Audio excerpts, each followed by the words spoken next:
12 years of guiding tourists through these mountains meant I could navigate every trail with my eyes closed. The northern Rockies stretched endlessly around us, pine forests so thick they blocked most of the sky, with peaks that disappeared into low clouds. My latest group consisted of 8 people, all eager to experience what they called real wilderness, though most had never spent more than a weekend camping in their lives. David Martinez walked just behind me on the narrow trail, his strong frame handling the terrain better than most software engineers I'd guided. His wife Sarah followed close behind, occasionally stopping to photograph wildflowers or interesting rock formations. Their 16-year-old daughter Emily bounced between the front and back of the group, her energy seemingly endless as she peppered me with questions about everything from bear safety to local geology. The remaining 5 tourists formed the rest of our party: a retired couple from Ontario, 2 college friends from Vancouver, and a solo hiker who joined us at the last minute. Everyone seemed enthusiastic about the experience, which made my job considerably easier. Nothing worse than dragging reluctant city dwellers through terrain they'd rather avoid. We'd covered nearly 40 kilometers over the past 3 days, and I couldn't have asked for better conditions. The weather held steady with cool mornings that warmed to perfect hiking temperatures by midday. No rain, minimal wind, and visibility that let us appreciate the massive scope of the landscape around us. The group had bonded well, sharing meals and stories around our campfires each evening. David proved to be practical and organized, always checking his GPS and helping other hikers adjust their packs. Sarah brought a nurturing quality to the group, offering snacks and bandages whenever someone needed them. Emily's curiosity reminded me why I'd started guiding in the first place. Watching people discover the raw beauty of places most would never see. By our 4th morning, we'd reached one of my favorite camping spots near a creek that wound through a small valley. The water ran clear and cold, perfect for refilling our bottles and washing off trail dust. Tall pines surrounded the area, creating natural windbreaks, while still allowing enough open space for our tents. I was helping the retired couple set up their tent when Emily called out from the creek bank, "Hey, everyone should come look at this." Her voice carried excitement mixed with confusion, the tone that usually meant she'd found something interesting. The group gathered around her as she pointed toward the muddy ground near the water's edge. "What do you think made this?"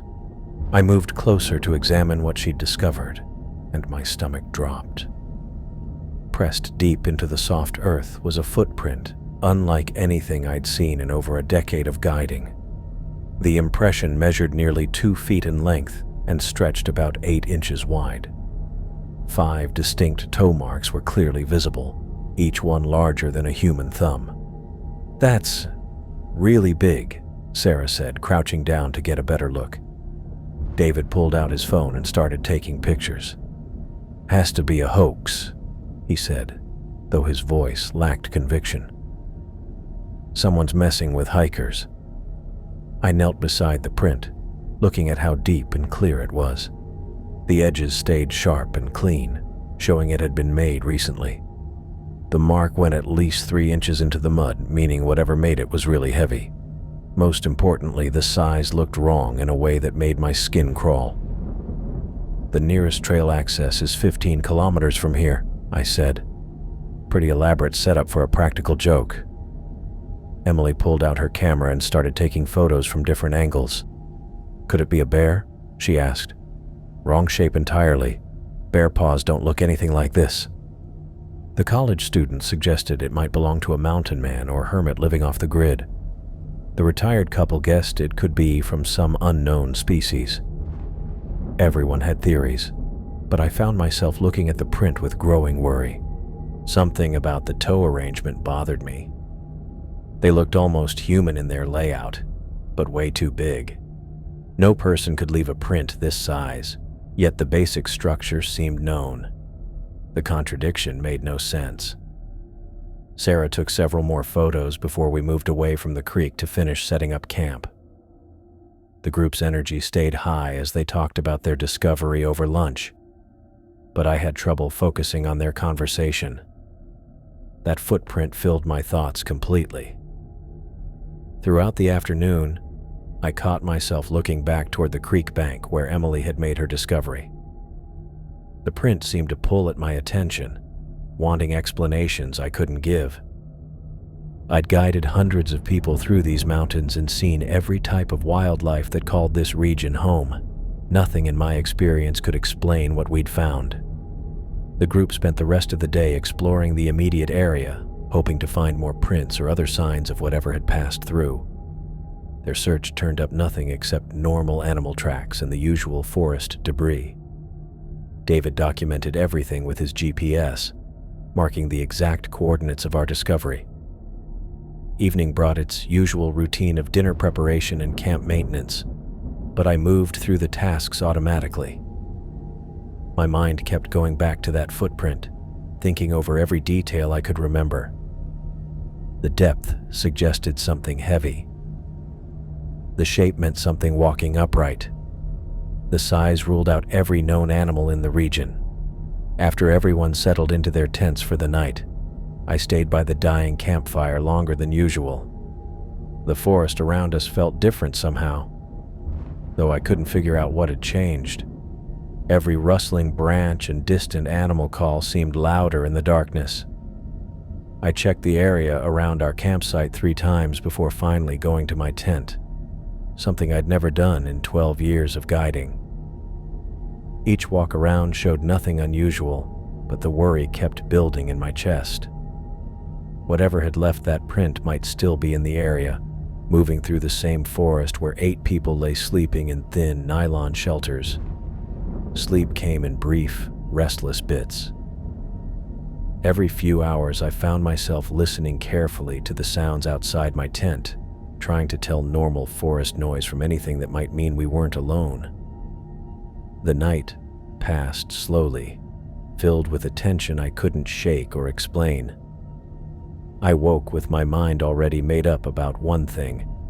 We weren't staying near that creek another minute longer than necessary. The group stirred around me as dawn came through the pine trees, and I moved through my morning routine of checking gear and preparing breakfast. My hands stayed busy while my thoughts went over the previous day's discovery. That footprint had left me worried, and I couldn't shake the feeling that we were being watched by something that had no business existing in these mountains. "Change of plans for today," I announced as everyone gathered around the camp stove for coffee and oatmeal. "We're heading northeast toward Glacier Point instead of following the creek route." The retired couple from Ontario looked disappointed immediately. The woman, Margaret, had been particularly excited about photographing the waterfall that lay further upstream. "But the map shows such beautiful terrain along the water," she said, spreading her hiking guide across her lap. "We were hoping to see those rock formations you mentioned yesterday." Her husband nodded in agreement, already pulling out his own trail maps. "Seems like we're making good time. Why not stick to the original plan?" The 2 college friends voiced similar protests, and even the solo hiker who joined us last minute seemed confused by the sudden change. I stirred my oatmeal slowly, buying time to come up with an explanation that wouldn't show my growing worry about what might be hiding in the area. "Weather reports are showing possible storms moving in from the west," I said, the lie coming easier than I'd expected. "The northeast route keeps us on higher ground with better shelter options if we need to wait anything out." Sarah looked up from where she was organizing their family's day packs. "The forecast seemed pretty clear when I checked it yesterday evening." "Mountain weather changes fast," I replied, meeting her concerned look. "Better to stay flexible and keep our options open." David hadn't said anything during the discussion, but I noticed him checking his GPS device and studying our current coordinates. His usual morning energy seemed less, replaced by a thoughtful quiet that hadn't been there before yesterday's discovery. He'd taken dozens of photos of that footprint, examining every angle and detail with the careful approach of someone trying to solve a puzzle. After breakfast, I led the group through the process of breaking camp and loading their packs. Everyone moved with the efficiency that comes from several days of shared routine, but I could sense their disappointment about the route change. Margaret kept looking toward the creek with obvious longing, while the college students discussed the formations they'd missed seeing. We set off northeast as the morning air warmed around us, following a trail that wound through increasingly dense forest. The terrain proved more challenging than our previous days, with steeper inclines and rockier footing that demanded more attention and energy from the group. I found myself grateful for the distraction of difficult hiking, though it didn't completely quiet the worry that had settled in my chest. Throughout the morning, I caught myself doing things I'd never done in 12 years of guiding. My eyes checked the tree line constantly, searching for movement or shapes that didn't belong. I stopped frequently under the pretense of checking the group's pace, but really I was listening for sounds that might indicate we were being followed. Every snapping branch or rustling bush made me tense until I could identify the source. David remained unusually quiet during our first rest break, sitting slightly apart from the others while they shared snacks and compared photos from the morning's hike. When Emily asked him about something she'd spotted in the cover above us, he gave short, distracted answers that weren't typical of his usual engaged parenting style. "You feeling all right?" Sarah asked him during our midday stop for lunch. "Fine," he said, but his tone suggested otherwise. "Just thinking about that print we found yesterday." "It was probably just an old impression from some passing animal," she replied, though her voice carried its own uncertainty. "Right, Michael?" I looked up from my map, where I'd been planning our afternoon route with more care than necessary. "Most likely explanation," I said, though privately I couldn't convince myself of that anymore. The afternoon brought us to the new campsite I'd picked, a small clearing surrounded by towering pines that created natural walls around our temporary home. The space felt more closed in than our previous stops, with limited sight lines beyond the immediate area. Under normal circumstances, I might have preferred something more open, but today the closed-in feeling brought a sense of security I desperately wanted.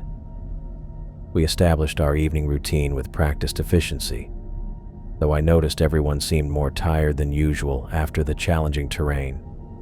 The college students went to bed earlier than they had on previous nights, and even Emily's energy seemed drained as she helped her parents organize their gear.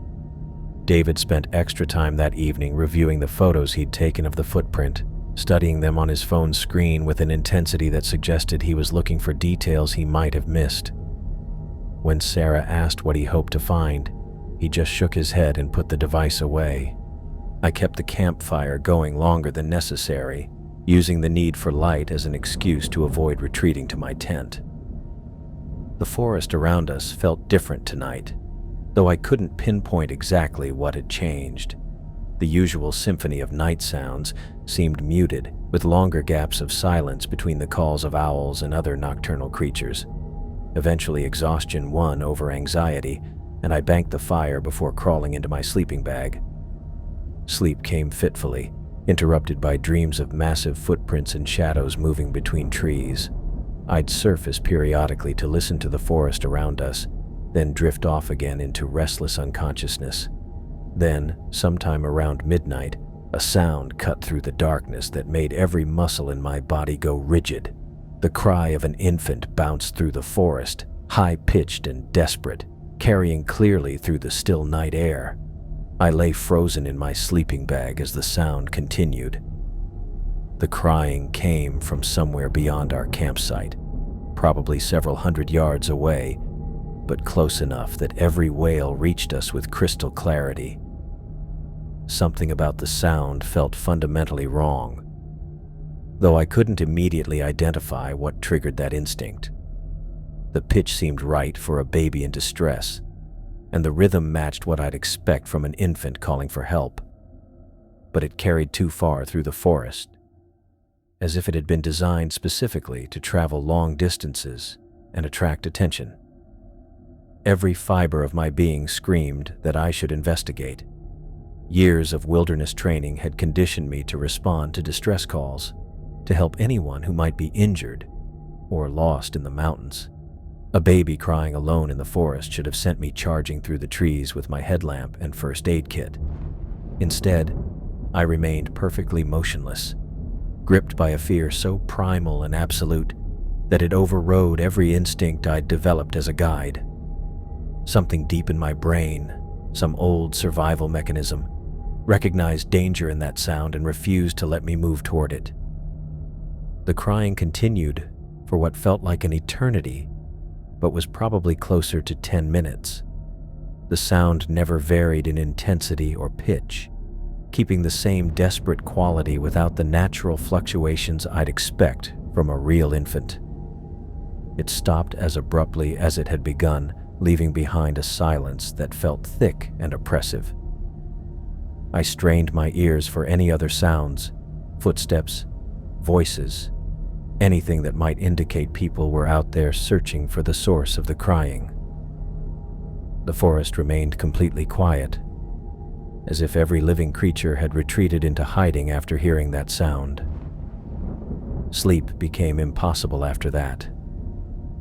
I spent the remaining hours until dawn, lying rigid in my sleeping bag, listening for any indication that whatever had made that sound was moving closer to our camp. Every small noise made me tense, but the forest gradually returned to its normal nighttime rhythms as the hours passed. When morning light finally filtered through the tent walls, I emerged to find the rest of the group stirring with their usual camping routine. I moved through the process of rekindling the fire and preparing breakfast, desperate to gauge whether anyone else had heard what I'd experienced. "Everyone sleep well?" I asked as people gathered around the camp stove with their coffee cups. David looked up right away, his expression alert in a way that suggested he hadn't slept much either. "Did anyone else hear crying last night?" Sarah nodded, wrapping her hands around her mug. "Around midnight, maybe. It sounded like a baby, but that doesn't make any sense out here." "I heard it too," Margaret said. "Woke my husband up to ask if he thought we should do something about it." Her husband confirmed hearing the sound, and the college students both admitted it had disturbed their sleep as well. Only Emily claimed to have slept through the entire night. "You didn't hear anything?" Sarah asked her daughter. Emily shook her head, looking genuinely confused by the discussion. "I was completely out until this morning."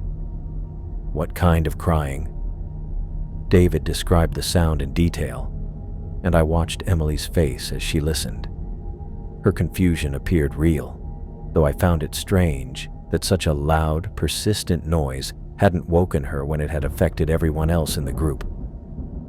"Sound travels strangely in the mountains," I said, falling back on the same explanation I'd used countless times with previous groups.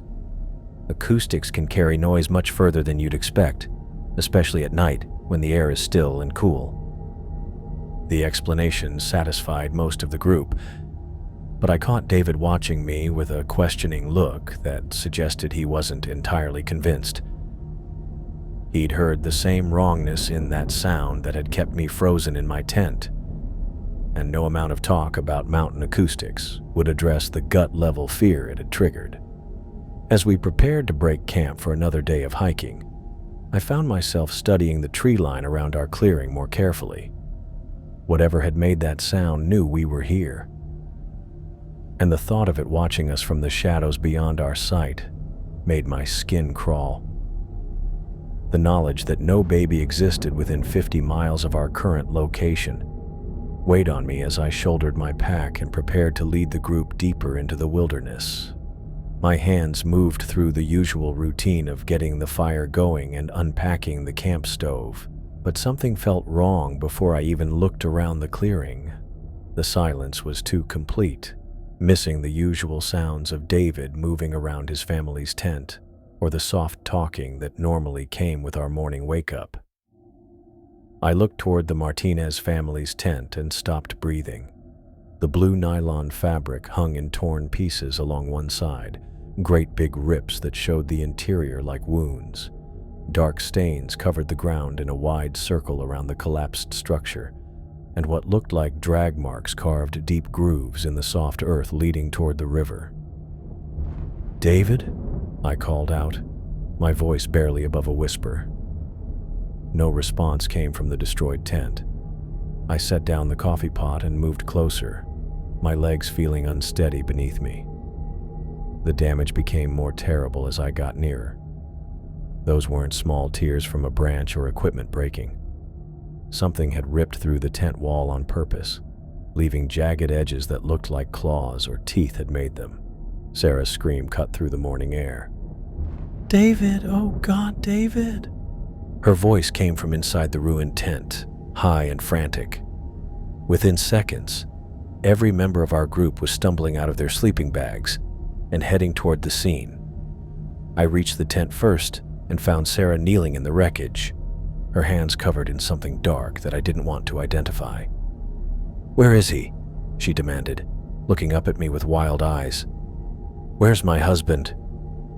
Emily pushed past me into the tent, her face going white as she took in the scene. Blood soaked the sleeping bags and splattered the interior walls in patterns that made my stomach lurch.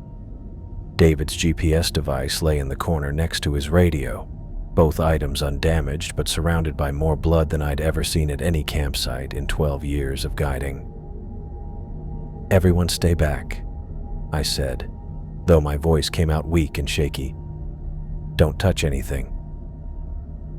But Emily was already crawling deeper into the tent, calling for her father with increasing worry. Sarah followed her daughter, both of them frantically searching through the bloody fabric and gear as if David might somehow be hidden beneath the mess. I forced myself to look at the drag marks leading away from the tent. They cut through the soft earth in two parallel lines, each about 8 inches wide, along with those same massive footprints we'd found at the creek. The impressions were even clearer here in the churned mud around the campsite, showing every detail of those impossible toes. Margaret appeared beside me, her face pale as she looked at the tracks. "What could do this?" she whispered. I had no answer for her. The college students hung back near their own tent, both looking sick. The solo hiker was already stuffing his gear into his pack with shaking hands, ready to take off. "David!"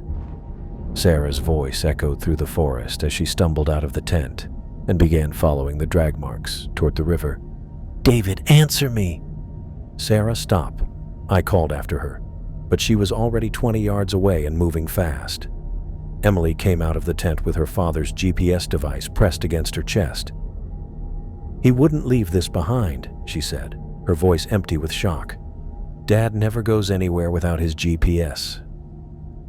I looked at the device in her hands, then back at the radio still lying in the bloody tent. David was the most prepared person I'd ever guided, someone who checked his equipment twice and always carried backup gear. He wouldn't abandon his most important items unless something had stopped him from taking them. Sarah's voice kept calling from the direction of the river, her shouts getting more frantic each time. I knew I should go after her, but seeing those footprints leading into the forest made every survival instinct tell me to move in the opposite direction. "We need to leave," I said to the group. "Right now." "Are you insane?" Emily spun toward me, her face flushed with anger. "My father is missing. We're not going anywhere." Margaret's husband was examining the tent fabric with the careful attention of someone trying to understand what kind of force could create such damage. "These tears look like they were made by something with claws," he said quietly.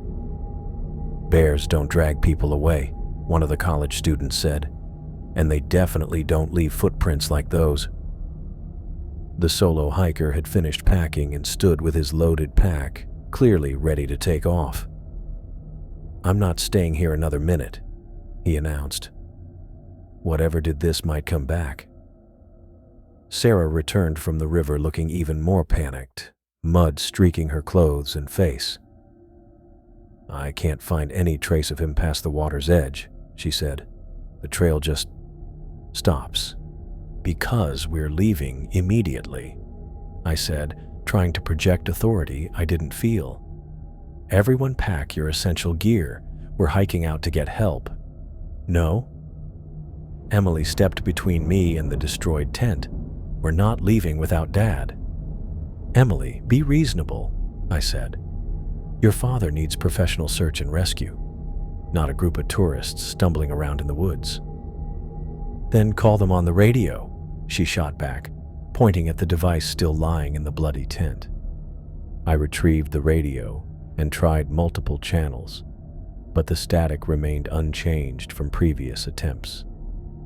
The mountains blocked most signals, and our current location was too remote for reliable communication with the outside world.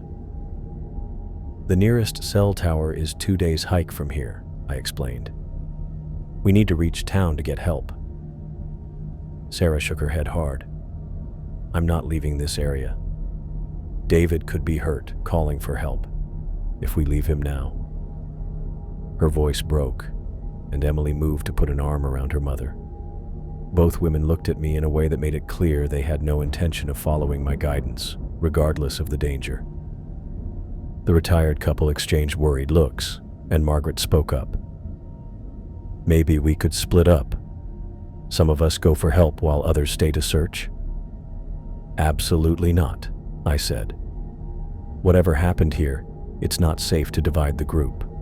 But I could see the determination in Sarah and Emily's faces. They weren't going to give up their search, no matter what arguments I made. The solo hiker was already walking toward the trail that headed back toward civilization, and the college students looked torn between following him and staying with the group. After 10 minutes of increasingly heated discussion, I made the hardest decision of my guiding career. I'm leaving my GPS and radio with you, I told Sarah, pulling both devices from my pack. The GPS has all our waypoints marked, including the route back to town. The radio might work better from higher elevation. You're leaving us? Emily asked, her voice filled with disbelief. I'm taking everyone who's willing to go and getting professional help as fast as possible, I said. Search and rescue teams have equipment and experience we don't have. That's your father's best chance. Sarah clutched the GPS against her chest. How long until they get here? 2 days to reach town, then however long it takes to organize a helicopter rescue, I said. Maybe 3 days total. The college students decided to come with me, along with the retired couple. Only Sarah and Emily remained behind, sitting beside the destroyed tent with my GPS and radio while they planned their own search efforts. I led the remaining 5 members of our group away from that clearing. Every step felt like abandonment, but I knew getting professional help was the only realistic option. The 2-day hike that should have been easy became a forced march as I pushed everyone to cover ground as quickly as possible. We stopped only for water and brief rest breaks, hiking well past sunset on the first day and starting again before dawn on the second. The college students complained about the pace, but the retired couple somehow kept up through pure determination. Everyone understood the urgency, even if I couldn't explain the full extent of my fears about what we'd left behind. When we finally reached the small town that served as our staging area, I was running on adrenaline and desperation. The group stumbled toward the local inn like refugees, exhausted and traumatized by what we'd witnessed. I found the nearest payphone and dialed the Royal Canadian Mounted Police emergency line. This is Michael Thompson, Wilderness Guide license number 4471, I said when the dispatcher answered. I need to report a missing person and request immediate search and rescue operations. The questions came fast. Location, circumstances, number of people involved, medical conditions. I provided David's coordinates from memory and described the destroyed campsite without mentioning the footprints or my suspicions about what might have caused the incident. Helicopters will be dispatched within the hour, the dispatcher assured me. We'll have teams on site before nightfall. There are 2 family members still in the area, I said. His wife and daughter refused to evacuate. Understood. We'll locate them and ensure their safety as part of the operation. After providing additional details and contact information, I hung up and slumped against the phone booth wall. The known sounds of civilization, cars, voices, radio music from nearby shops, felt surreal after the silence of the forest. 3 hours later, a RCMP officer arrived at the inn to take my formal statement. I described the timeline of events, the condition of the campsite, and my decision to evacuate part of the group while leaving the family behind to await rescue. You did the right thing, the officer assured me. Professional search teams have the equipment and training to handle these situations safely. Any word from the helicopter crews? I asked. They're still conducting the search. We'll contact you as soon as we have an update. The officer left me with instructions to remain available for additional questioning and to get some rest. I checked into a room at the inn, but sleep proved impossible. Every time I closed my eyes, I saw those massive footprints leading away from David's destroyed tent, or remembered the wrongness in that infant's cry from the night before. At midnight, the phone in my room rang. I answered on the first ring, hoping for news about the search operation. Mr. Thompson, this is Sergeant Collins with the RCMP. We need you to return home immediately and remain available for further investigation. You'll be contacted within the next few days regarding this incident. Did you find them? I asked. David and his family? A long pause. We'll be in touch soon. Please go directly home and wait for further contact.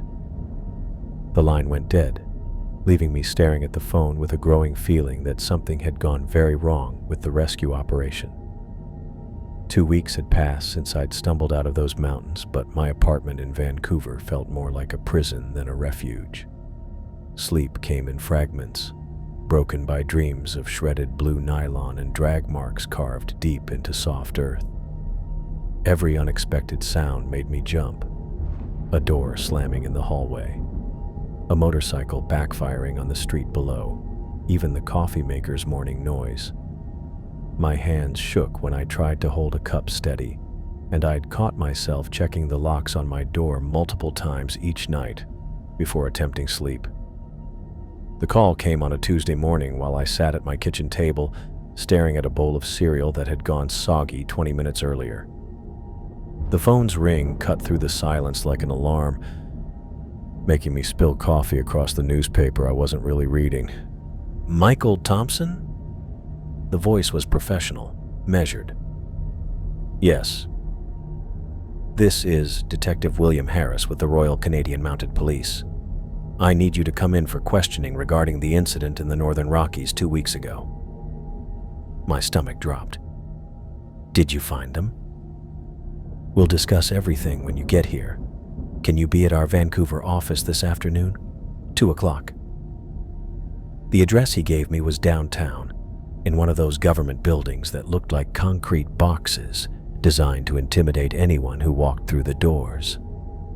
I spent the rest of the morning pacing my apartment, trying to prepare myself for whatever news he might deliver about David, Sarah, and Emily. The RCMP building felt exactly as unwelcoming as it looked from the outside. Fluorescent lights buzzed overhead, casting everything in harsh white glare that made my headache worse.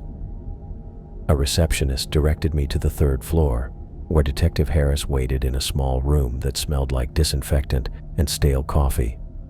Harris looked like he'd stepped out of a police procedural, mid-40s, graying hair cut short, wearing a suit that had seen better days. His eyes carried the weight of someone who'd seen too much bad news delivered in rooms like this one. He pointed for me to take the plastic chair across from a metal table that had been bolted to the floor. Thank you for coming in, Mr. Thompson. I know this has been a difficult time. I sat down carefully, my legs still feeling unsteady. Have you found the Martinez family? Harris opened a manila folder and pulled out several photographs, setting them face down on the table between us. We located all 3 bodies yesterday morning. They were discovered about 200 meters from the campsite you described, near the riverbank. The words hit me hard. Even though I'd expected the worst, hearing it confirmed made the room feel smaller, the air thinner. All 3? I managed to ask. David, Sarah, and Emily Martinez. Yes. Harris watched my reaction carefully, his expression neutral but his eyes sharp with attention. I probably looked like someone had gut-punched me, which wasn't far from how I felt. The official report will cite a bear attack, he continued. But before we proceed with that determination, I need you to view some recovered footage. Footage? Your GPS device was found with the bodies. It had been recording video during the final incident. Harris reached into his folder and produced a small digital camera connected to a laptop computer. I need to warn you that this material is extremely disturbing. Are you prepared to view it? No part of me wanted to see whatever had happened to that family, but I nodded anyway. Harris positioned the laptop screen so I could see it clearly, then pressed play. The video started with shaky handheld footage, clearly shot at night with limited visibility beyond the reach of a flashlight beam. I could hear David's voice in the background, low and tense. Stay close behind me, Em. Keep the light steady. Emily's breathing was loud as she held the GPS device. The camera pointed ahead toward her father's back. David carried what looked like a hunting rifle in one hand and a flashlight in the other, sweeping the beam across the forest floor as they moved deeper into the trees. The sound started almost immediately. That same infant crying I'd heard 2 nights before they disappeared. But on the recording, it was much clearer, more distinct. The wailing carried through the darkness with perfect clarity, rising and falling in patterns that sounded exactly like a baby in distress. It's coming from those fallen trees, David said, his voice barely above a whisper. The camera followed his movement toward a cluster of massive pine trunks that had toppled across each other, creating a natural shelter or den.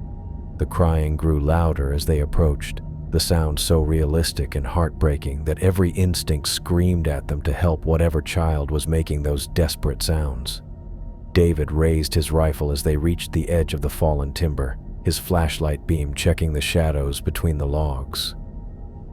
For a moment, the camera caught what looked like a bundle of cloth or fabric tucked deep in the wooden shelter. Then the creature came out. My stomach turned as I watched something that shouldn't exist unfold itself from behind the fallen trees. The thing stood nearly 10 feet tall, its pale skin stretched tight over an impossibly long body.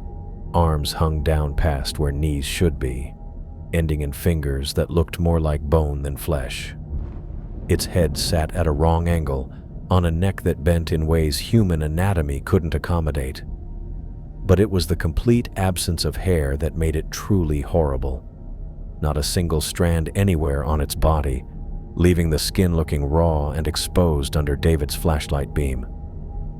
The creature moved with smooth precision that suggested intelligence, purpose, predatory calculation. David fired the rifle. The sound exploded through the laptop speakers, making me jump backward in my chair. But the creature had already moved, covering the distance between the trees and David in what looked like a single bound.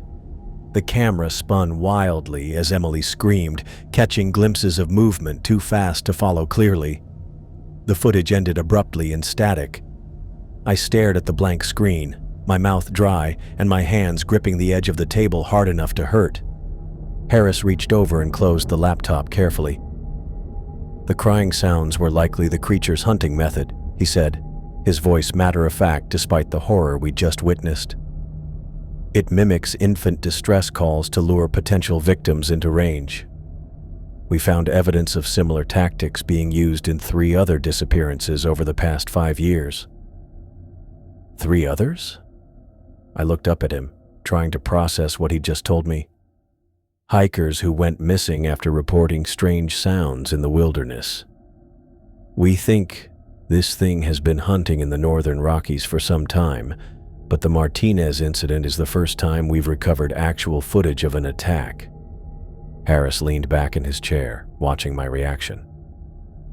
The official story will remain bear attack to prevent public panic. The last thing we need is amateur hunters and curiosity seekers flooding those mountains with guns and cameras. I thought about the crying I'd heard that night, and how every part of me had told me not to go check out the sound. Some old part of my brain had recognized the trap, even when I couldn't figure out what was wrong. What about their families? Don't they deserve to know what really happened? They'll be told their loved ones died in a tragic wildlife encounter, which is essentially true.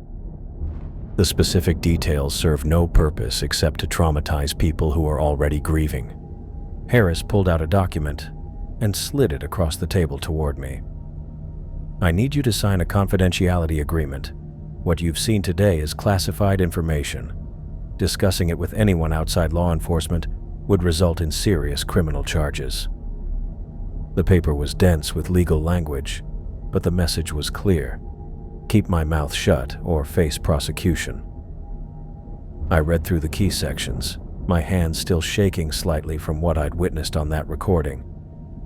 You're asking me to lie about what happened to my clients. I'm asking you to protect public safety by not discussing classified information about an ongoing investigation. Harris's tone left no room for negotiation. This wasn't a request. It was a direct order backed by the full weight of federal law enforcement. I signed the document and slid it back across the table, feeling like I was closing off the last chance David, Sarah, and Emily would ever have for people to know how they really died. Are there any other questions about the incident that I can clarify for you? Just one, I said, meeting his eyes. Is that thing still out there? Harris closed the folder and stood up, showing that our interview was over. That's outside the scope of your involvement, Mr. Thompson. Thank you for your cooperation. I walked out of that RCMP building and drove straight to the guiding company's headquarters in downtown Vancouver. My hands still shook as I filled out the resignation paperwork at the front desk, barely able to keep my pen steady enough to sign my name. 12 years of wilderness guiding ended with a 2-sentence letter that cited personal circumstances and requested immediate termination of my employment. The receptionist, a woman I'd known for 8 years, asked if I was okay. I told her I was fine and left the building without collecting my final paycheck or cleaning out my office locker. The thought of discussing trail routes or equipment maintenance with my former colleagues made my stomach turn. Vancouver became my prison for the next 6 months. I picked up whatever work I could find, dishwashing at a restaurant downtown, stocking shelves at a grocery store, painting apartments for a property management company.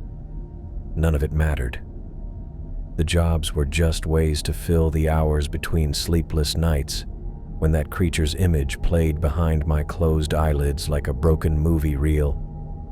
The pale skin stretched tight over impossible bones, arms that hung past where knees should be, the smooth way it moved as it came out from behind those fallen trees. David's rifle shot bouncing through the laptop speakers before the footage dissolved into static and screaming. I tried everything to push those images away. Alcohol made them worse, turning nightmares into waking hallucinations where I'd see stretched shadows moving across my apartment walls. Exercise helped temporarily, but as soon as I stopped running or lifting weights, my mind returned to that forest clearing and what had torn through blue nylon like tissue paper. The research started as an accident. I was Googling Northern Rockies missing hikers during a break at the grocery store telling myself I was looking for news about the official investigation.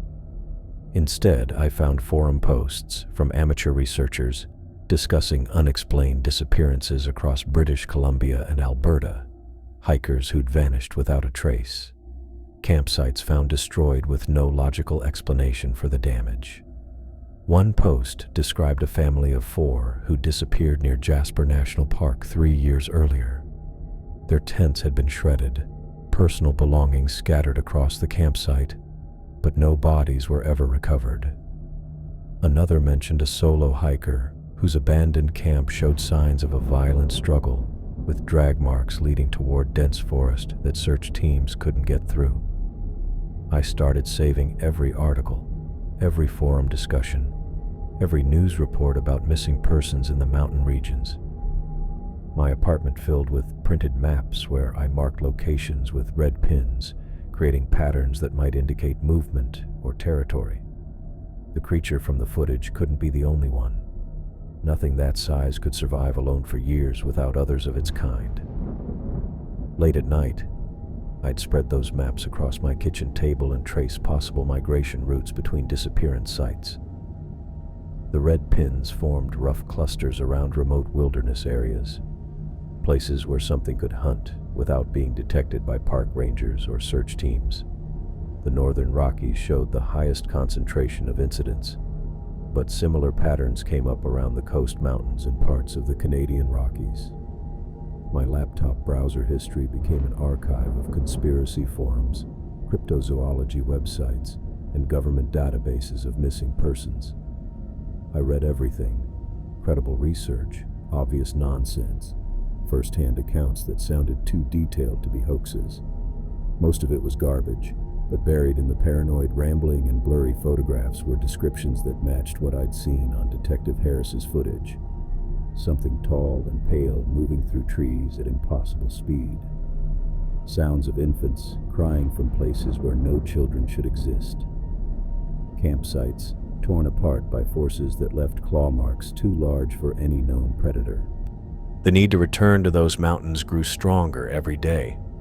It started as curiosity, wondering if the creature had moved on, if other hikers were at risk, if there were more of them hunting in areas I'd guided tourists through for over a decade. But the curiosity changed into something deeper, more desperate. I couldn't function in normal life knowing that thing was still out there, possibly stalking new victims while I stocked canned goods and pretended everything was fine. After 6 months of research and sleepless nights, I called the same outfitter who'd supplied gear for my guiding trips and booked a solo camping package. 3 days in the northern Rockies, basic equipment rental, trail permits for the general area where David Martinez had died. The clerk recognized my voice and asked if I was getting back into guiding. I told her I was considering it and hung up before she could ask more questions. The drive north from Vancouver felt like traveling backward through time. City traffic gave way to suburbs, then small towns, then the endless pine forests that stretched toward mountain peaks I'd once known like old friends. My hands gripped the steering wheel tight enough to leave marks, but something loosened in my chest as urban noise faded behind me. I parked at the same trailhead where I'd started hundreds of guided trips, the parking lot looking smaller than I remembered. Other vehicles sat scattered around the parking area, day hikers, maybe a few overnight campers heading to established sites. Normal people doing normal outdoor activities, unaware that something had been hunting in these woods for years. My pack felt weird after months away from the wilderness. I'd deliberately chosen minimal gear: lightweight tent, sleeping bag, basic cooking supplies, enough food for 3 days. No GPS device this time, just paper maps and a compass. If something happened to me out here, I didn't want to leave behind footage like David had. The trail climbed steadily through dense pine forest, each known landmark triggering memories of groups I'd guided through this same terrain.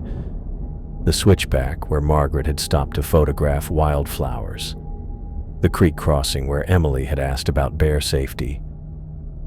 The ridge overlooked where David had checked his GPS and helped other hikers adjust their equipment.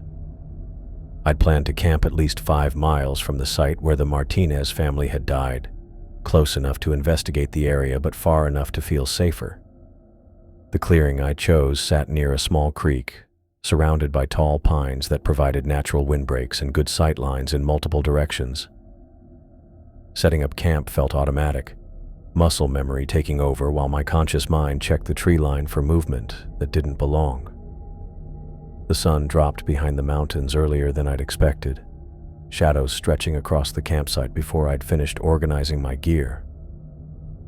I built a fire larger than necessary and kept it burning bright as darkness settled over the forest. Every sound made me freeze, branches creaking in the wind, small animals moving through bushes, the distant call of an owl somewhere deeper in the trees. I lay in my tent with my eyes open, listening to the night sounds that had once been as known as my own breathing. The wilderness felt different now, charged with potential threat that made every rustle of fabric or snapping twig seem like an approaching predator. My sleeping bag remained unzipped, boots within easy reach, flashlight gripped in one hand like a weapon. Hours passed, marked only by the gradual change from complete darkness to the faint gray light that came before dawn. The forest stayed normal throughout the long night.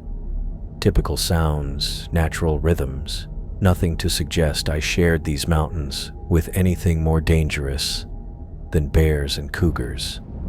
When morning finally arrived, I crawled out of my tent, feeling almost disappointed by how ordinary everything seemed. The creature I'd seen in that footage felt like a nightmare from another world. Something that couldn't possibly exist in the same mountains where I'd spent over a decade guiding families and weekend hikers. Maybe Detective Harris had been right about it being an isolated incident. Maybe the thing had been alone, a freak of nature that had since died or moved to hunting grounds hundreds of miles away.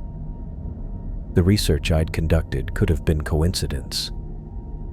Missing hikers were nothing new in wilderness areas, and most disappearances had perfectly logical explanations involving falls, exposure, or getting lost.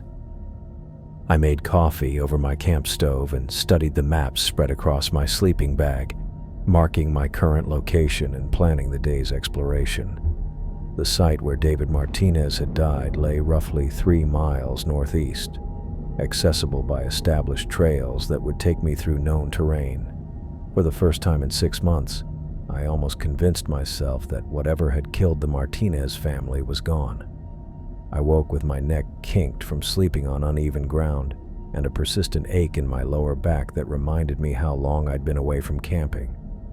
The fire had died to cold ash sometime during the night, leaving my campsite looking gray and abandoned in the early morning air.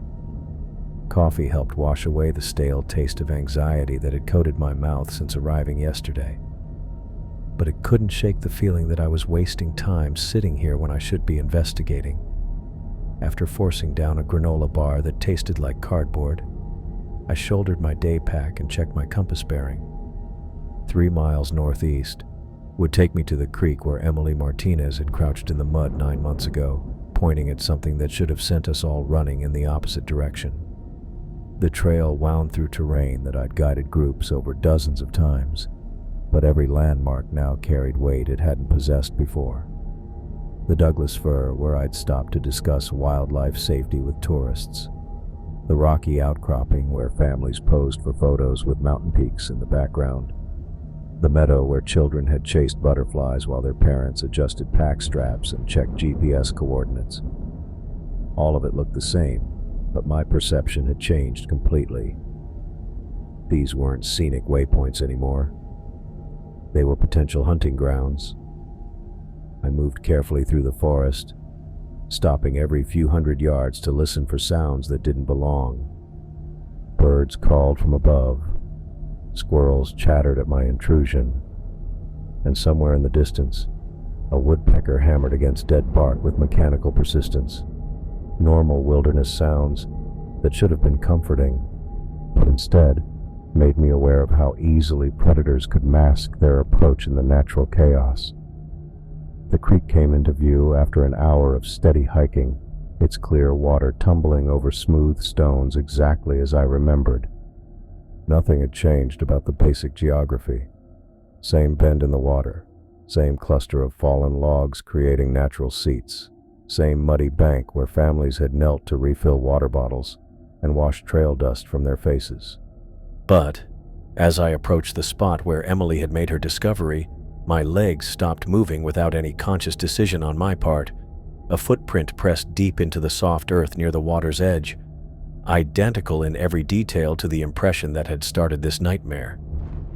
2 feet long, 8 inches wide, 5 distinct toe marks that looked almost human in their arrangement but scaled to impossible proportions. The edges remained sharp and clean, free of the weathering that would indicate an old impression. This print had been made recently, within the last day or two. My hands shook as I pulled out my phone and started taking photographs from multiple angles. Each image confirmed what my eyes were already telling me. The creature was still here, still moving through these mountains, still hunting. I knelt beside the print and placed my hiking boot next to it for scale, the way David Martinez had done with his phone 9 months earlier. My size 11 boot looked like a child's shoe compared to the massive impression. The depth suggested incredible weight, something heavy enough to sink nearly 4 inches into mud that barely registered my own footsteps. I understood then that all those missing hikers I'd researched during my 6 months of investigation had been real. The forum posts about destroyed campsites and unexplained disappearances. The patterns I'd mapped across British Columbia and Alberta. None of it had been coincidence or misidentification. There were more of them out there, and this one had never left its territory. Standing up too quickly made me dizzy, but I managed to take several more photos before backing away from the water's edge. That's when I noticed the other signs I'd been too focused on the footprint to see initially. Trees along the creek bank showed fresh damage. Bark scraped away in long vertical strips at heights no bear or cougar could reach. Some of the gouges started 8 feet up the trunk and continued down to chest level, as if something tall had marked its territory by raking claws along the bark. The scratches looked recent, with sap still oozing from the deepest cuts. A smell drifted on the morning breeze that made me gag. Not the clean decay of normal forest decomposition, but something sweet and rotten that suggested meat left too long in warm weather. The scent was faint, but distinct, coming from somewhere upstream where the creek disappeared around a bend thick with brush. Every rational part of my mind screamed at me to investigate that smell, to document whatever I might find, and gather evidence that could save other hikers from the Martinez family's fate. But a deeper, more primitive part of my brain recognized the trap. The same instinct that had kept me frozen in my tent months earlier when infant cries carried through the darkness now urged me to get as far away from this place as possible. I didn't bother hiking back to my campsite to break down the tent properly. Instead, I grabbed my sleeping bag, stuffed it into my pack along with whatever gear I could reach quickly, and started moving toward the trail that would take me back to civilization. The coffee pot and camp stove could stay where they were. None of it mattered compared to getting out of these mountains before whatever had made that print decided to investigate the unfamiliar scent of my presence. The trail seemed longer on the way out, each landmark taking forever to appear around the next bend. I forced myself to maintain a steady pace instead of running, knowing that panic would lead to twisted ankles or wrong turns that could trap me in the wilderness after dark. But urgency drove every step as I put distance between myself and that creek bank. I'd made it perhaps 2 miles when the sound started. An infant's cry carried through the forest behind me, high-pitched and desperate, carrying clearly through the still morning air, the same sound I'd heard that terrible night when I'd lain paralyzed in my sleeping bag. while something stalked through the darkness near my group's camp. But this time I was alone. No tourist to protect, no professional obligation to investigate distress calls, no pretense that this might be a real emergency requiring rescue response. Just me and the knowledge that whatever made that sound was aware of my presence and trying to lure me back toward the creek. I didn't look over my shoulder as I increased my pace toward the safety of the outside world. Some mysteries were better left unsolved,